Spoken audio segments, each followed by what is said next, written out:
ইরানে ইসরায়েলের সাম্প্রতিক বিমান হামলার তীব্র নিন্দা জানিয়েছে ২১টি আরব ও মুসলিম সংখ্যাগরিষ্ঠ দেশ। মিশরের নেতৃত্বে প্রকাশিত এই যৌথ বিবৃতিতে দেশগুলো যুদ্ধবিরতি, শান্তিপূর্ণ উপায়ে বিরোধ নিষ্পত্তি এবং কোনো পক্ষপাতিত্ব ছাড়া সম্পূর্ণ পারমাণবিক নিরস্ত্রীকরণের জন্য জোরালো আহ্বান জানিয়েছেন।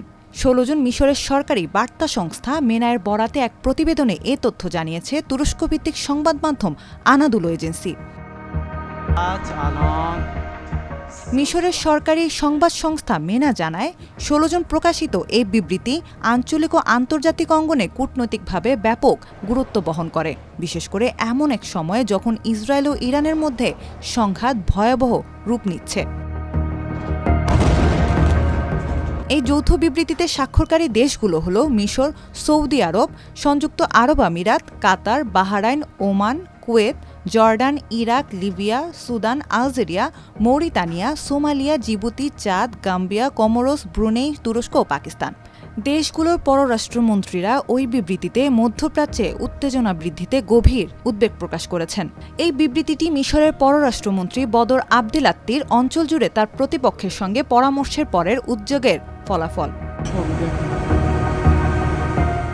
বিবৃতিতে বলা হয়েছে, ইরান ও ইসরায়েলের সাম্প্রতিক সংঘর্ষ কেবল দুটি দেশের বিষয় নয়, বরং এটি সমগ্র মধ্যপ্রাচ্যে স্থিতিশীলতার জন্য গুরুতর হুমকি।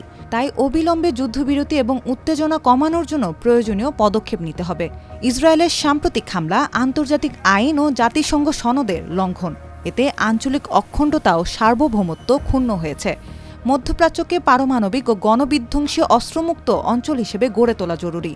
তারা চান মধ্যপ্রাচ্য যেন পরমাণু অস্ত্রমুক্ত থাকে এবং এই অঞ্চলের সব রাষ্ট্র যেন জাতিসংঘের পরমাণু প্রকল্প বিষয়ক চুক্তি, নিউক্লিয়ার নন প্রলিফারেশন ট্রিটি বা এনপিটিতে স্বাক্ষর করে।